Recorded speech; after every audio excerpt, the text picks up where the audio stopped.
창세기 20장 1절부터 7절까지 말씀 다 찾으신 줄 알고 교독하겠습니다. 아브라함이 거기서 네게부 땅으로 옮겨가 가데스와 술 사이 그랄에 거류하며 그의 아내 사라를 자기 누이라 하였으므로 그랄과 아비멜렉이 사람을 보내어 사라를 데려갔더라. 그 밤에 하나님이 아비멜렉에게 현몽하시고 그에게 이르시되 내가 데려간 이 여인으로 말미암아 내가 죽으리니 그는 남편이 있는 여자임이라. 아비멜렉이 그 여인을 가까이 하지 아니하였으므로 그가 대답하되 주여 주께서 의로운 백성도 멸하시나이까. 그가 나에게 이는 내 누이라고 하지 아니하였나이까. 그 여인도 그는 내 오라비라 하였사오니 나는 온전한 마음과 깨끗한 손으로 이렇게 하였나이다. 하나님이 꿈에 또 그에게 이르시되 내가 온전한 마음으로 이렇게 한 줄을 나도 알았으므로 너를 막아 내게 범죄하지 아니하게 하였나니 여인에게 가까이 하지 못하게 함이 이 때문이니. 함께 했습니다. 이제 그 사람의 아내를 돌려보내라. 그는 선지자라. 그가 너를 위하여 기도하리니 내가 살려니와 내가 돌려보내지 아니하면 너와 내게 속한 자가 다 반드시 죽을 줄 알지니라. 아멘. 우리 믿음의 고백을 하나님께 올려드리겠습니다. 하나님 좋습니다. 감사합니다. 사랑합니다. 하나님이 하시면 무엇인지 다 이루어집니다. 하나님 좋습니다. 감사합니다. 사랑합니다. 하나님이 하시면 무엇인지 다 이루어집니다. 하나님 좋습니다. 감사합니다. 사랑합니다. 하나님이 하시면 무엇인지 다 이루어집니다. 아멘. 하나님께 영광의 박수를 드리겠습니다. 저희 교단에 한신대 총장을 지내신 정태기 교수님이라고 계십니다. 제가 크리스찬 치유 상담 연구원에서 공부하던 시절에 함께 들은 이야기인데, 한 번은 유학 시절에 있었던 일이에요. 한 번은 교포 사업가가 바베큐 파티를 연다고 해서 집에 초대를 했다고 합니다. 그래서 우리 교수님이 집안에 방문을 했는데 한켠에 이 바베큐를 비롯한 모든 고기들이 아주 많은 종류의 고기가 정렬되어 있었다고 합니다. 그래서 그 고기들을 하나하나 맛보면서 지나가는데 제일 끝에 보니까 이 호랑이 고기라고 하면서 걸려 있더라는 거예요. 그래서 너무 깜짝 놀라서 호랑이 고기를 도대체 어디서 구했습니까? 라고 물었던 거죠. 그랬더니 이 교포 사업가가 어깨를 들썩이면서 이렇게 대답하더래요. 제가 잡았습니다 라고 대답을 하더라는 거예요. 그래서 너무 놀랍잖아요. 어떻게 호랑이를 잡을 수 있는가. 그래서 듣자 하니까 눈이 많이 내리는 날, 종아리까지 내리던 날이었는데 사냥개를 데리고 사냥을 나갔다고 합니다. 총을 들고 사냥을 한참 다니는데 같이 갔던 개들이 갑자기 막 흥분을 하더니 짖기 시작하면서 한쪽으로 내달리기 시작하더래요. 그래서 이 사업가도 열심히 따라갔다고 합니다. 열심히 한참을 따라갔는데 개들이 멈춰서서 한 나무 위를 쳐다보고 계속 짖고 있더래요. 그래서 가까이 갔더니 호랑이가 그 나무 위에서 오도 가도 못하고 그냥 매달려 있더라는 것이에요. 그래서 그 사업가가 그 자리에서 총을 겨눠서 쏴서 그 호랑이를 손쉽게 잡을 수 있었다고 합니다. 그날을 생각하면 그 사업가는 아직도 잊지 못하는 놀라운 날, 신비한 날이라고 술회를 하더라고 합니다. 사실 어떻게 이렇게 잡을 수 있었을까 생각해 보면 이 사냥개들이 주인을 믿고 목숨을 다해서 쫓았기 때문이다 라고 해석을 하시더라고요. 자기들의 힘으로는, 개들의 힘으로는 호랑이를 이길 수 없지만 총을 가지고 있는 내 주인이 내 등 뒤에 있기에 용기 있게 돌진했던 것이죠. 그래서 그 호랑이를 잡지 않았나 하더라는 것입니다. 그렇습니다. 우리도 마찬가지일 것입니다. 우리가 호랑이를 만난 것 같은 두려움이 가득한 삶이라 할지라도 내 등 뒤에 주님이 계신다 생각하고 주님이 나와 동행하신다 생각한다면 우리도 그 호랑이 앞에 있는 두려움 사라지게 할 수 있고 그것을 건너 넘어서서 두려움을 잡고 승리할 수 있게 되는 것입니다. 능력 있는 삶을 살아갈 수 있게 된다는 것이죠. 그래서 저와 여러분의 삶도 그렇게 주님과 동행하며 능력 있는 삶이 되기를 간절히 축원합니다. 그런 의미로 마음을 담아서 앞뒤 좌우 여러분과 이렇게 인사하겠습니다. 주님과 동행하면 능력의 삶을 살아갑니다. 네, 그렇습니다. 주님과 동행하면 그렇게 능력의 삶을 살아갑니다. 그럼 반대로 주님을 떠나 살면 어떻게 될까요?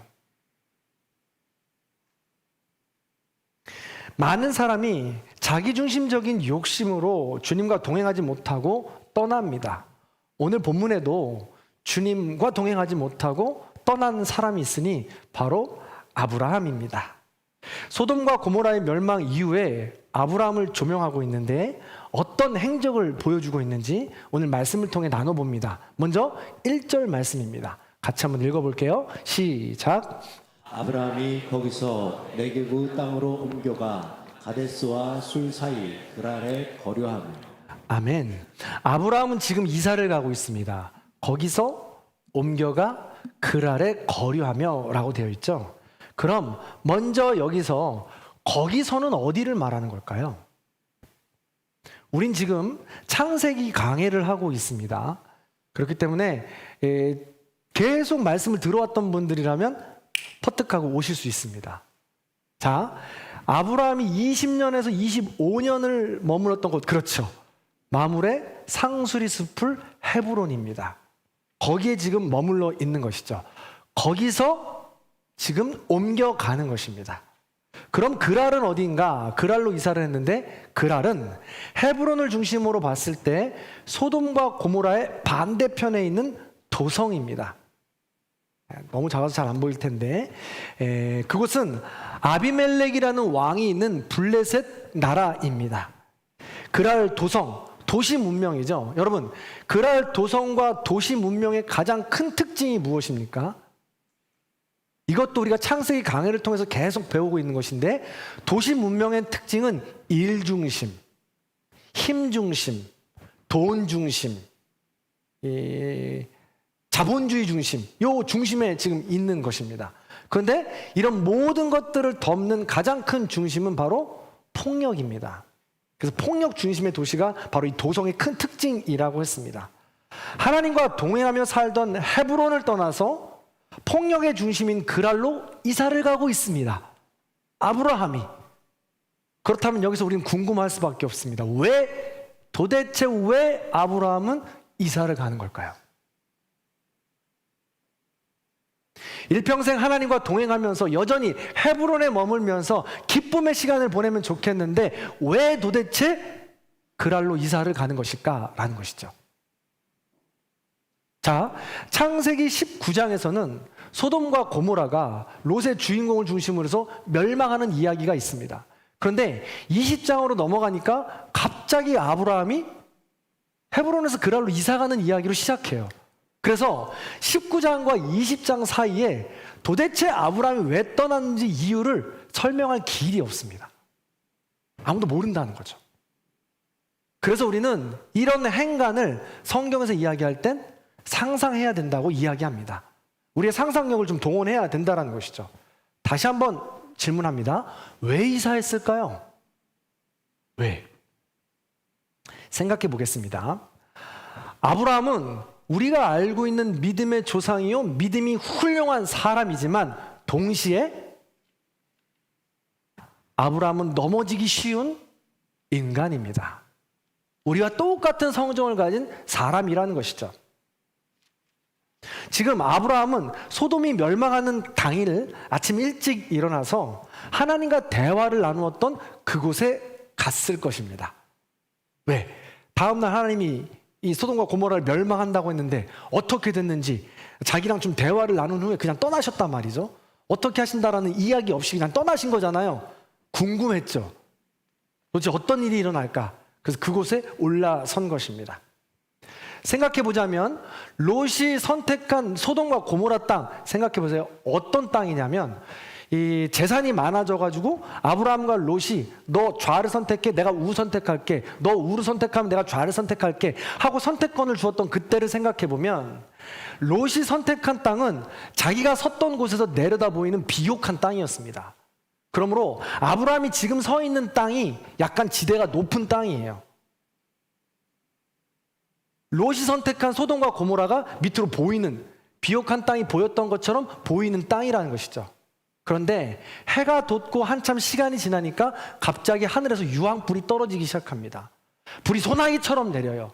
그 모든 소돔과 고모라가 멸망하는 장면을 두 눈으로 목격하는 것이죠. 그때 아브라함은 어떤 마음이 들었을까요? 그걸 한번 생각해 보자는 것이죠. 그 마음 때문에 아브라함이 그랄로 이사를 가게 된 계기가 되지 않았을까라는 것입니다. 어떻게 이런 일이 일어날 수 있는가? 도대체 그 안에 의인 10명이 없단 말인가? 하면서 도시에 대한 실망감, 한탄이 있지 않았을까요? 또 하나는요, 내 조카와 그 가족들은 어떻게 되었을까? 걱정이죠. 아브라함이 어떤 사람입니까? 전쟁의 포로로 끌려갔을 때 롯과 그의 가족을 지키기 위해서, 구하기 위해서 앞뒤 재지 않고 집에서 길리고 훈련된 자 318명을 끌고 한달음에 달려간 사람입니다. 그렇게 가족을 아끼는 사람이었던 거예요. 그런데 10명이면 괜찮지 않겠습니까? 하나님 구해 주십시오 라고 그렇게 중보했건만 그런 중보와 상관없이 지금 소돔과 고모라가 멸망하고 있는 거예요. 그랬을 때 아브라함의 마음은 어땠겠냐는 거예요. 아브라함은 가장 먼저 그 가족들에 대한 원망과 책망의 마음이 있었을 겁니다. 어이구 롯, 그곳에서 20년이나 살았으면서, 그곳에서 20년, 25년이나 살았으면서 하나님의 뜻대로 살지 못한 거야? 책망의 마음. 더 나아가서는 아니 하나님, 내가 이렇게까지 기도했는데 내 기도를 들어주시지 않습니까? 하는 하나님에 대한 원망. 이런 복합적인 마음들이 아브라함을 휘둘렀을 것입니다. 여러분, 우리가 생각하지도 못하고 상상하지도 못했던 수많은 사건들이 우리에게 갑자기 밀어 닥칠 때 사람은 견디지 못합니다. 흔들릴 수밖에 없다라는 것이죠. 그래서 아브라함은 지금 옮겨간 것이 아닌가라는 것이죠. 그래서 하나님을 멀리 떠나서 소돔과 고모라를 떠나서 등지고 지금 그랄로 옮겨간 것입니다. 그러나 반드시 기억해야 합니다. 주님과 동행하면 당당하고 행복한 삶을 살아갈 수 있지만 주님을 떠나 살면 주눅들고 불행한 삶을 살 수밖에 없다는 것을요. 비록 지금 눈앞에 보이는 상황과 여건이 어떻다 할지라도 주님과 동행하는 것이 우리에겐 유익이요 살 소망이라는 것이죠.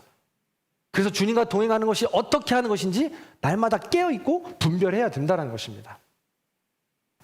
그렇게 하나님을 떠나 살면 반드시 죄와 동행하게 되어 있습니다. 하나님을 등지고 떠나잖아요. 그 자리 제자리에 있는 게 아니에요. 하나님을 떠나서 한 걸음 물러서면 악한 사단마귀는 두 걸음 다가와서 삼키려고 찾는 것입니다. 그게 바로 이 세상의 원리인 것이죠. 뿐만 아닙니다. 그렇게 주님을 등지고 악한 길로 주님을 떠나게 되면 내 안에 있던 나의 악한 본성 다시 올라오게 되어 있습니다. 드러나게 되어 있는 거죠. 수면 위로 올라오게 되어 있다는 거예요. 여러분, 우리가 목숨이 다할 때까지, 주님이 부르시는 그날까지 우리 안에 쓴뿌리가 완전히 사라질 것 같지요? 절대 그렇지 않습니다.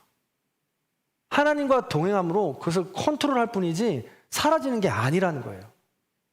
주 예수 그리스도의 동행하심으로 보혈로 그것을 계속해서 씻어 나가는 것입니다.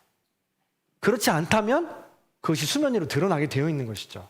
그대로 올라옵니다. 아브라함 어떻게 올라오는지 보시겠습니다. 자, 2절입니다. 2절 말씀 같이 읽어볼게요. 시작. 그의 아내 사라를 자기 누이라 하였으므로 그랄 왕 아비멜렉이 사람을 보내어 사라를 데려갔더니. 아멘. 어디서 많이 본 장면 아닌가요?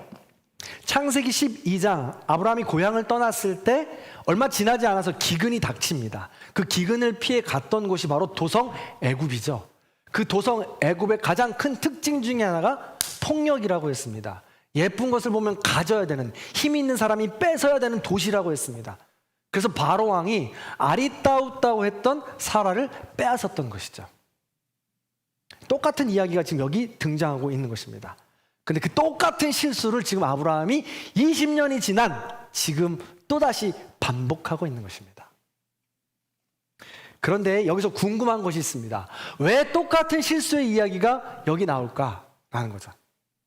그리고 또 궁금한 점은 뭐냐면 애굽에서 누이라고 속일 때의 사라와 지금 그랄에서 누이라고 속일 때의 사라는 같은 존재이지만 같은 상황의 사라는 아닙니다. 무슨 말씀인지 아세요?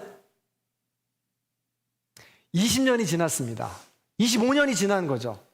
그래서 그런지 몰라도 창세기 12장에서는 아브라함이 아내를 소개할 때 나의 아리따운 누이라고 속입시다 라는 아리따운이란 단어가 들어가지만 이 그랄에서는 20년이 지나서인지 그 단어가 있지 않아요. 이게 뭘 의미하는 걸까라는 거죠.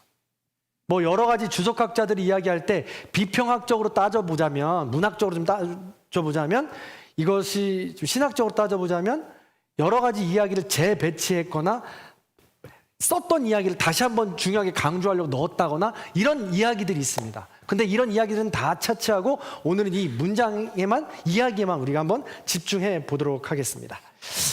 어찌됐든 블레셋 그랄은요, 지금 20년이 지난 사라마저도 묻지도 않고 따지지도 않고 뺏어오고 싶을 정도로 더 폭력성이 강한 도시라는 것을 상징합니다.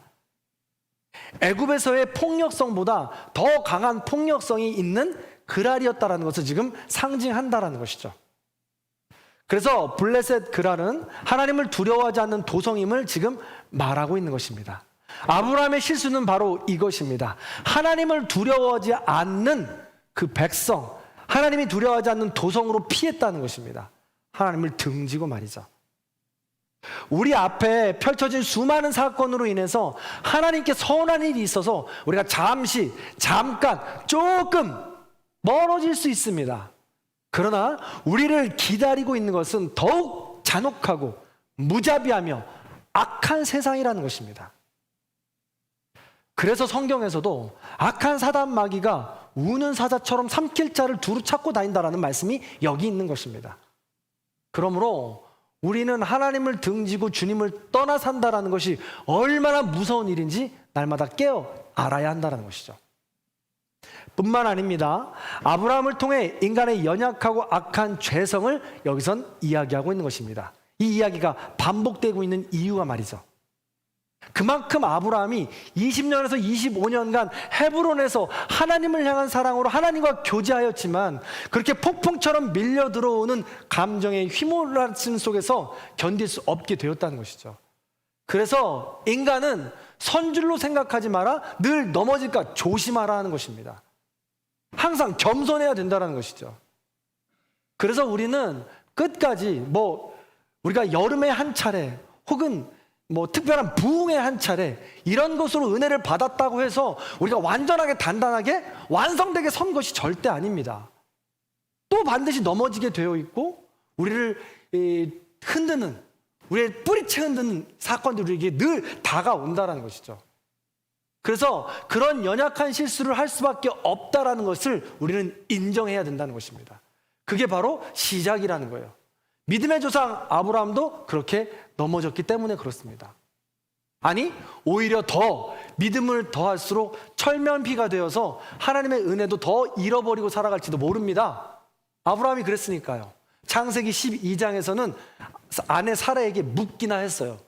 자기가 너무 예쁘니까 그냥 누이라고 좀 속이고 좀 우리의 목숨 좀 부지하면 어때? 라고 묻기라도 했어요. 근데 오늘 본문에 보니까 그랄에 가니까 묻지도 않아요. 아내를 그냥 보내버리는 거죠. 20년이 지나서 그랬을까요? 더 깊은 곳으로 빠져든다는 것입니다. 그러니 이쯤 되면 하나님의 마음은 어떠실까라는 것입니다. 제가 만약 하나님이었다면 아브라함의 이런 모습을 보고 좀 속상했을 것 같아요. 안타까웠을 것 같아요. 더 심하게는 돌아보지도 않았을 것 같아요. 이제 넌 끝이야 라고 말이죠. 우리 그런 거 잘하잖아요. 너 이제 안 보면 그만이야. 끝이야. 이런 거 잘하잖아요. 그죠? 그랬을 것 같아요. 아브라함은 또 어땠을까요? 여러분 그런 경험 있으세요? 하나님의 사랑을 경험하고 하나님의 뜻대로 살아가고자 노력했던 사람은 이런 마음을 충분히 이해할 건데 아브라함이 아차 싶었을 때 자기가 실수했다는 것을 깨달았을 때 그 몰려오는 자책감, 자괴감 얼마나 컸을까요? 내가 이 실수를 또 반복하다니, 내가 이 과오를 또 반복하다니, 하나님이 살아계셔서 나를 다시 여기서 지금 건져내주고 계시는데 그 순간 깨달았을 거 아니에요. 야, 나는 구제불능인가 보다. 도저히 안 되는 거구나. 라면서 나 스스로를 그냥 저 밑에 자책감으로 자괴감으로 구렁텅이에 몰아넣잖아요. 그래서 대부분의 많은 사람들이 우울증에 빠지고 거기서 못 헤어나오는 것입니다. 세상은 그렇게 이야기하니까요. 너는 안 돼. 거봐. 내가 너 그럴 줄 알았어. 하면서 계속 벼랑 끝으로 우리를 몰아내오니까요. 다른 사람이 몰지 않아도 사실은 나 스스로가 몰게 되어 있습니다. 아브라함이 그랬을 거라고요. 그렇게 힘든 시간을 지금 보내고 있는 것입니다. 너무 무서운 시간을 보내는 것이죠. 그렇다면 이런 아브라함 어떻게 해야 할까요? 주님과 동행하려면 어떻게 해야 되냐라는 것이죠. 너무 놀라운 것은요, 주님과 동행하기 위해서 아브라함이 가는 것이 아니라 한 걸음 멀리 도망쳤던 아브라함에게 하나님께서 두 걸음 더 가까이 다가와 주셨다는 사실입니다. 이게 어마어마한 은혜라는 것이죠. 이게 바로 복의 근원 되신 하나님 아버지의 마음이라는 것입니다. 소돔과 고모라의 심판 과정을 보면서 계속 경고하시고 기다려주시고 기적을 보여주시며 계속 약속하여 주시며 약속을 이행하셨던 그 모습을 여기서 또다시 보여주세요. 자, 오늘 본문 3절의 말씀을 같이 한번 읽어보시죠. 읽습니다. 시작. 그 밤에 하나님이 아비멜렉에게 현몽하시고 그의 이르시되 내가 데려간 이 여인의 말미암아 내가 죽으리니 그의 남편이 있는 여자이니라. 아멘. 그렇습니다. 하나님께서 아비멜렉을 찾아서 경고하십니다. 알려주세요. 네가 데려간 여인 남편이 있어. 손끝 하나 건드리기만 해봐. 내가 너 가만 안 두겠어. 라고 이야기합니다. 이것은 아비멜렉을 위한 경고이기도 하지만 본질은 영원한 약속을 맺었던 아브라함을 위한 약속입니다. 아브라함을 위한 경고였던 것이죠. 이 아비멜렉이 실수하면서 아브라함이 돌이킬 수 없는 죄책감에 빠질까 서둘러 아비멜렉에게 찾아가 손끝 하나 건드리지 말라고 지금 경고하고 있는 것입니다. 그래서 아브라함의 똑같은 실수를 덮어주시고 기회를 주시고자 하는 하나님의 놀라운 은총이라는 것이죠. 다시금 주와 동행하시는 자리로 초청해 주시는 것입니다. 그래서 하나님은 이처럼 연약한 인간을 포기하지 않고 끝없는 은총으로 베풀어 주십니다. 한 걸음 도망가면 두 걸음 와주시고요. 두 걸음 도망가면 세 걸음 와주시는 것입니다. 그래서 우리는 하루속히 돌아서야 된다는 것이죠. 다윗을 아십니까? 성군 다윗입니다. 하나님의 마음에 합한 사람이라고 성경은 평가하고 있습니다. 그런 다윗도 실수했죠. 죄악을 범했습니다. 혼자 있을 때, 옥상을 거닐 때, 그렇게 혼자 있을 때, 옥상을 거닐 때 하나님이 없다라는 생각할 때 실수하기 쉽다라는 것이죠. 스물스물 올라온다라는 것입니다. 그때 자기가 가장 사랑했던 부하 우리야, 그 우리야의 아내 바세바를 범하고 마는 것입니다. 거기서 멈췄더라면 얼마나 좋습니까? 거기서 회개하고 돌아섰더라면 얼마나 좋아요? 계속해서 경고하지만 다윗은 멈추지 않고 우리아를 전장 맨 앞에 내세워서 전장에서 죽게 만들어 버립니다. 어마어마한 실수죠. 이 정도라면 우리 같으면 어때요?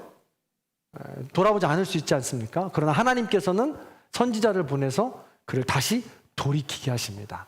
또 다른 기회를 주셨다는 사실입니다. 베드로도 마찬가지입니다. 내가 살아생전에 예수님을 부인하는 일은 절대 없을 것입니다. 호언장담했지만 닭이 울면서 부인했던 것이 베드로입니다. 그런 베드로 원망할 수 있고 비평할 수 있고 비판할 수 있지만 예수님께서는 찾아가셔서 말씀하십니다. 너희가 평강하냐? 네가 나를 사랑하느냐? 다시 물으시고 다시 기회를 주신다는 것이죠. 우리의 연약함으로 인해서 도망가지만 하나님께서는 놀라운 은총을 우리에게 다시 한번 다가와 주셔서 동행하기를 원하고 계신다라는 것입니다. 그러므로 하나님과 동행하는 게 전적인 하나님의 은혜임을 잊지 않아야 한다는 것입니다. 네, 놀라운 일입니다. 뿐만 아닙니다. 하나님의 은혜는 거기서 끝나지 않습니다. 아브라함을 다시 품어주신 것뿐만이 아니라 하나님은 더 높이 우리를 세워주십니다. 7절입니다. 자, 7절 말씀도 같이 읽어봅니다. 읽습니다. 시작. 이제 그 사람의 아내를 돌려보내라. 그는 선지자라. 그가 너를 위하여 기도하리니. 아멘. 나비, 선지자, 히브리어로 나비라고 하는데요. 하나님께서 말씀을 맡겨준 예언자, 선지자라고 말씀하고 있는 것입니다. 지금 하나님께서 외면하거나 죄에 대한 심판을 해도 모자랄 판에 오히려 하나님께서는 하나님의 선지자로 지금 세워주고 있는 것입니다. 하나님의 말씀을 대언할 대언자로 지금 세워주고 계신다는 것이죠. 뭐예요? 하나님의 동역자로 삼아주신 것입니다. 우리 인간의 원리는 어떻습니까? 사람의 세상의 원리는 어때요? 나를 배신했어? 나를 무시했어? 그럼 내가 외면하고 안 보는 것이죠? 관계를 끊어버리는 겁니다. 그러나 하나님은 거기서 멈추지 아니하시고 또다시 은혜로 선지자로 세워주신 거예요. 동역자로 세워주신 것입니다. 이게 바로 엄청난 은혜라는 것입니다. 이게 바로 복의 근원 되신 하나님의 은총의 법칙입니다. 주는 사람 마음인 것이죠. 그래서 하나님의 은총은 사람의 법칙, 세상의 법칙, 인과 응보, 정당성 이 모든 것을 다 뛰어넘는 것이죠. 뛰어넘는 것도 그냥 뛰어넘는 것이 아니라 번쩍 뛰어넘는 하나님의 은총인 것입니다. 뿐만 아닙니다. 이렇게 하나님께서 전적인 은혜를 베풀어 주시고 동역자로 세워주시면 하나님과 동행할 수 있게 되는 거예요. 그러면 하나님과 동행하는 우리의 반응은 어때야 되겠냐라는 겁니다. 오래된 동행을 하려면 우리에게 주신 방법이 있어요. 그 방법이 뭐냐? 바로 17절의 말씀입니다. 자, 17절의 말씀 같이 한번 읽어볼게요. 읽습니다. 시작. 아브라함이 하나님께 기도하매 하나님이 아비멜렉과 그의 아내와 요종을 치료하사 출산하게 하셨으니. 아멘. 기도는 터필라라고 해서 히브리어로 끼어들다, 간섭하다라는 뜻입니다. 즉 내가 이렇게 지금 여기서 기도한다라는 것은 그 사람의 고난 가운데, 그 사람의 역경 가운데, 그 사람의 아픔 가운데 내가 끼어들어서 기도하겠다라는 것입니다. 이게 바로 중보예요. 그래서 하나님께서 그냥 큰 전적인 은혜를 베풀어 주셨을 뿐만 아니라 동역자로 세우셨습니다. 그러면 그 동역자로서 해야 될 일이 뭐냐? 바로 중보하는 겁니다. 축복하는 거죠. 여기서 기도 터필라는요, 그냥 지금 모세 오경에서 총 7번이 사용되는데 7번 모두 다 중보 기도에 사용됩니다. 오늘 20장 7절에 한번 나오고 17절에 한번 나오죠. 2번입니다. 그리고 민수기 11장에서는 원망하는 죄를 범한 백성들을 위해서 모세가 중보 기도하는 장면이 나옵니다. 여기서 터필라가 쓰였어요. 그리고 민수기 21장에서 백성이 불평불만에 쌓여서 불뱀에 물려 죽는 장면이 나옵니다. 거기서도 모세의 터필라가 쓰였습니다. 신명기 9장입니다. 거기서는 금송아지를 만들어가지고 하나님으로부터 심판받아서 죽을 지경에 이르는데 거기서도 모세의 터필라가 쓰였습니다. 다 여기서 지금 중보기도가 쓰였다라는 것이죠. 하나님 그들을 건져 주십시오. 하나님 그들을 복의 길로 인도하여 주시옵소서. 하나님 그가 비록 죄를 지었을지언정 그를 건져 주시옵소서라고 기도하는 것입니다. 그게 바로 하나님과 동행하는 삶의 중요한 방법 중에 하나다라는 것이죠. 하나님께서 우리에게 원하시는 방법이다라는 것입니다. 그렇습니다. 사랑하는 성도 여러분, 전적으로 우리는 하나님의 은혜로 말미암아 주님과 동행할 수 있습니다. 그리고 하나님께서 동역자로 세워주셨습니다. 그렇다면 우리는 이 축복권, 중보기도, 이 받은 권리를 가지고 우리는 사용해야 하는 것입니다. 그렇게 될 때 우리는 주 날개 아래서, 구름 기둥, 불 기둥 아래서 주님의 동행하심으로, 인도하심으로 이 험한 세상을 승리해 나갈 수 있게 되는 것이죠. 부디 그렇게 어떠한 상황과 여건 가운데도 하나님 한 분만을 바라보며 주님과 동행하시는 저와 여러분의 삶이 다 되시기를 주님의 이름으로 간절히 축원합니다. 말씀을 마무리해 보겠습니다.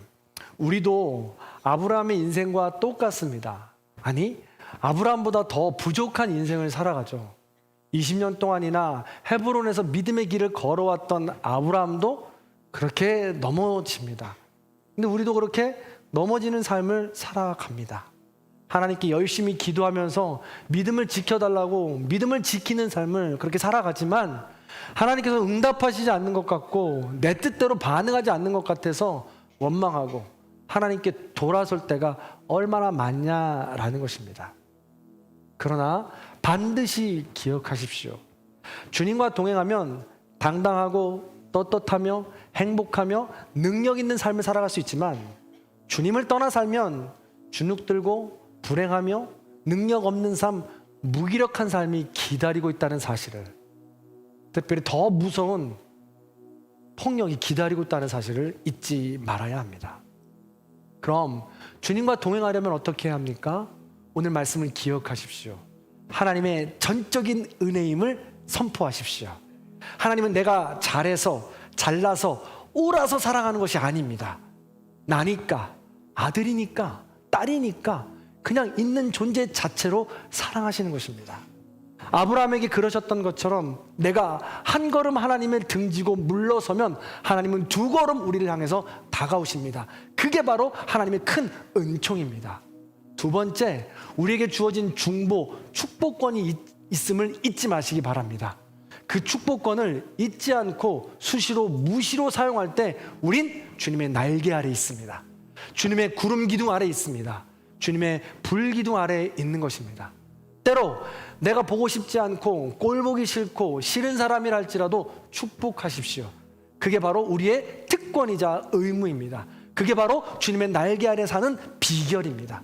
그렇게 살아가게 될 때 우리는 어떠한 고난과 역경이 다가온다 할지라도 하나님의 보호하심을 받을 수 있고 우리를 지키시는 하나님의 은혜를 맛볼 수 있으며 세상이 줄 수 없는 평안함을 맛보게 됩니다. 그 삶 속으로 들어가시는 저와 여러분들이 되길 간절히 소망합니다. 일전에 제가 기도 부탁을 드렸던 인도네시아 선교사님 기억나시죠? 우리 인도네시아 선교사님이 심정지가 와서 어렵게 힘들게 우리 교단 전체적인 차원에서 모금을 해서 그분을 굉장히 어마어마한 금액을 가지고 한국으로 모셨더랬습니다. 제세동기를 달고 심장 달고 모셨는데 한국에 와서 치료하는 과정에서 심장이 멎었어요. 돌아가셨습니다. 43살이에요. 저랑 같이 공부하고 운동도 하고 같이 식사도 하고 가까웠던 친구죠. 왜 그렇게 젊은 친구에게, 왜 하나님의 말씀을 전하는 이에게 그런 고난과 시련이 닥칠까? 라는 원망과 불평이 의문이 듭니다. 그래서 많은 친구들이 눈물을 흘립니다. 그렇게 알 수 없는 고난과 역경 가운데 돌아서고 싶습니다. 그냥 주저앉고 싶습니다. 그래도 될 것 같아요. 그런데 사모님과 세 자녀가 있는데 감사 인사를 우리 총회 게시판에 올리셨어요. 뭐라고 올리셨냐면 남편의 그 선교 사역을, 복음의 사역을 하나님이 놀라운 뜻을 받들어서 선교지로 다시 들어가겠다는 거예요. 그 어린 자녀들을 데리고. 왜? 남편이 없으니까 선교 사역은 더 힘들어지거든요. 선교 사역은 더 좁아지거든요. 더 가시밭길이거든요. 이해할 수 없는 거거든요. 그럼에도 불구하고 다시 들어가신다는 거예요.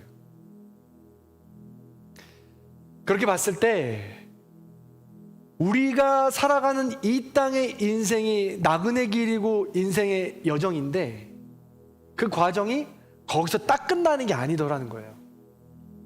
지금 우리 앞에 펼쳐진 모든 상황과 여건이 어렵고 이해할 수 없고 고난과 역경이라 할지라도 거기가 끝이 아니라는 거예요. 하나님의 전적인 은혜를 기억하며 주님의 날개 아래 산다라는 그 믿음을 가지고 있기에 두렵지 않다라는 것이죠.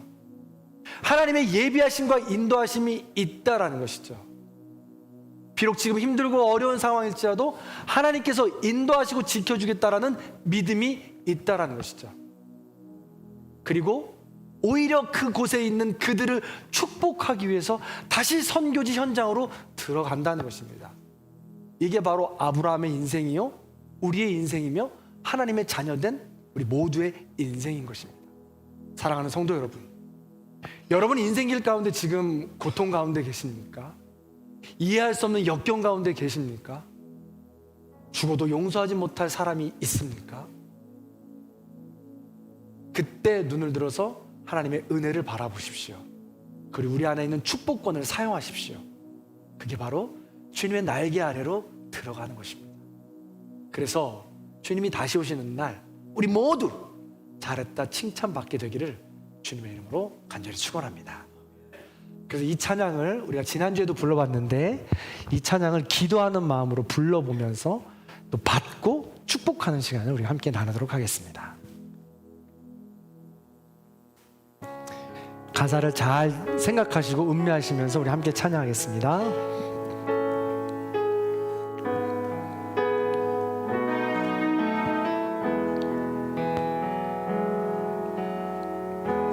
주 내게 복 주사 주 너를 지키시고 은혜 베푸시네 그 얼굴 비추사 평안 주네 주 내게 복 주사 주 내게 복 주사 주 너를 지키시고 은혜 베푸시네 그 얼굴 비추사 평안 주네 아멘.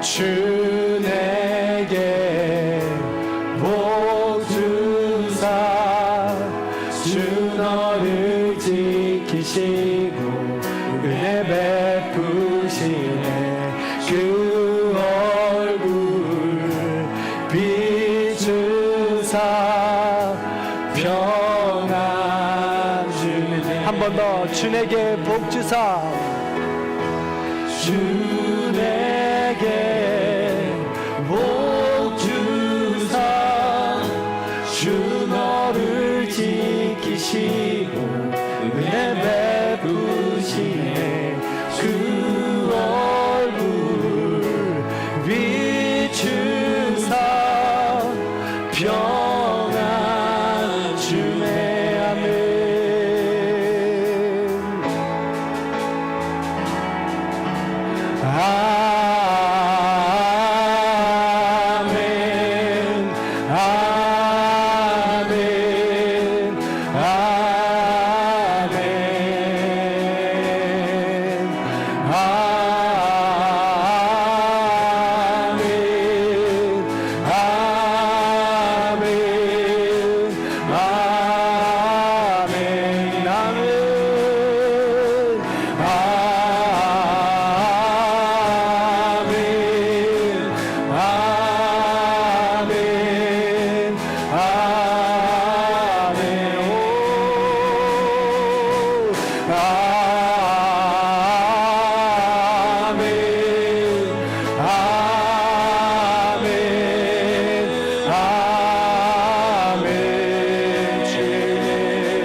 자녀까지 주의 은혜 너의 위에 천대까지 흘러가리 너의 가정 너의 자녀 그 자녀의 자녀까지 주의 인대 앞서가며 지키시고 동행하리 둘러싸고 세우시며 주가 너와 함께하리 아침에도 저녁에도 너의 모든 주님에도 슬플 때도 기쁠 때도 주님 너를 위하 주의 은혜 너의 위에 전대까지 이어가리 너의 가정 너의 자녀 그 자녀의 자녀까지 주의 은혜 너의 위에 전대까지 이어가리 너의 가정 너의 자녀 그 자녀의 자녀까지 주의 은혜 너의 위에 전대까지 흘러가리 너의 가정 너의 자녀 그 자녀의 자녀까지 주의 인대 앞서가며 지키시고 너의 날이 둘러싸고 세우시며 주가 너와 함께하리 아침에도 저녁에도 너의 모든 주님에도 슬플 때도 기쁠 때도 주님 너를 위하시네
다 함께 기도하는 시간 갖도록 하겠습니다. 하나님을 멀리 떠나 사는 연약한 우리를 불쌍히 여겨 주시옵소서. 여전히 우리에게 복을 내려주시기 위하여 복의 근원 되신 하나님께서 우리에게 다시 한번 다가오신 줄로 믿습니다. 외면치 않게 하시고 돌아서게 하시며 하나님의 품에 안길 수 있도록 인도하여 주옵소서. 우리 안에 다가오는 어떤 수많은 역경과 고난 가운데도 하나님을 분별하게 하시고 놓치지 않게 하시고 그 복을 받아 누리는 삶을 살아갈 수 있도록 인도하여 주옵소서. 우리에게 주신 축복권도 사용하게 하여 주셔서 나의 남편, 나의 아내, 나의 자녀들 그리고 우리 함께하는 모든 일터와 교회 성도님들을 축복하는 삶을 살아가게 하여 주옵소서. 그리하여 주와 동행하며 능력 있는 삶을 살아가게 하여 주옵소서. 우리 이런 기도 제목 가지고 다 함께 주여 한번 외치고 기도하겠습니다. 주여 할렐루야. 사랑과 은혜가 충만하신 하나님 감사합니다. 우리도 아브라함처럼 연약한 삶을 살아갑니다. 부족하고 연약한 삶을 살아가지만 하나님께서 우리를 자녀 삼아 줬습니다.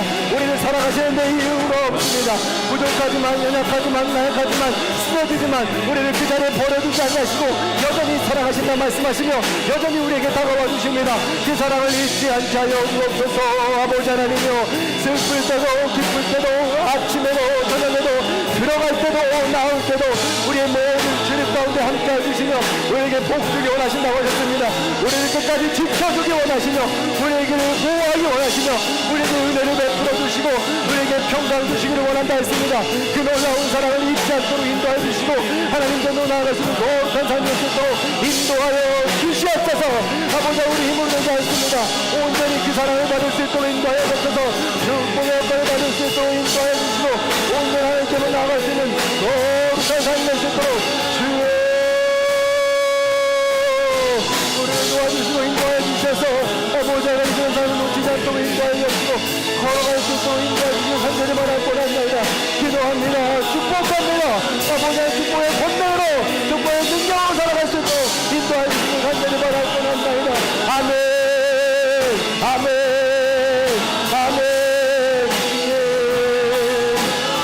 아멘으로 받습니다. 아멘.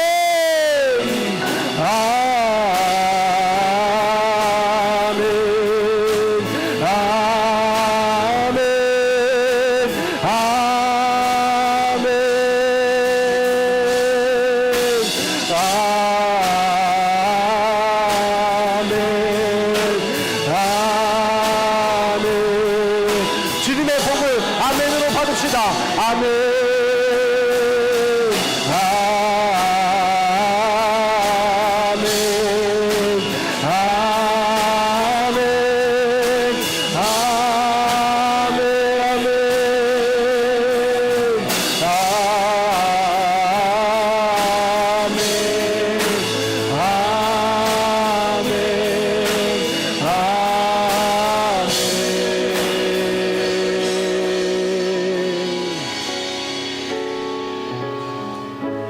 이 시간 다 함께 잠시 눈을 감고 조용히 기도하겠습니다.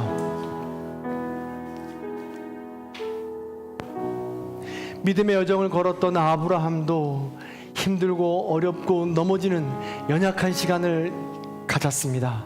그런 길을 걸었습니다. 우리도 마찬가지입니다. 지금 혹여나 벼랑 끝에서 절벽 끝에서 신음하고 있는 성도님들 계십니까? 하나님께서는 등 뒤에 두 걸음 먼저 우리에게 와 계십니다. 복의 근원 되신 주님께서 괜찮다고, 그래도 함께 하시겠다고 우리에게 말씀하십니다. 그 말씀에 아멘으로 순종하시고 보호하고 지키시며 은혜 주시고 평강 주시기를 원하시는 그 복을 받아 누리시기를 바랍니다. 더불어 축복권을 사용하시기 바랍니다. 어떻게든 용서할 수 없고 내 눈에 가식 같은 그 사람, 하나님 축복합니다.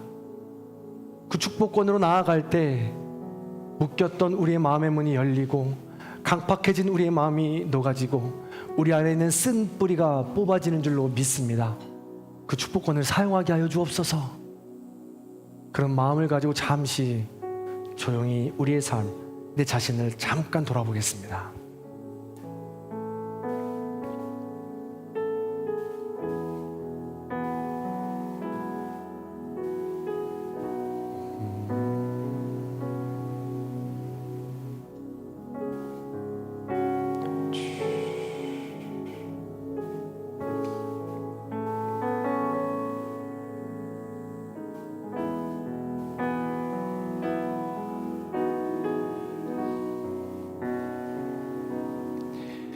사랑과 은혜가 풍성하신 하나님, 날마다 자기중심적인 생각으로 넘어지고 쓰러지고 연약한 우리를 그럼에도 불구하고 불러주시니 감사를 드립니다.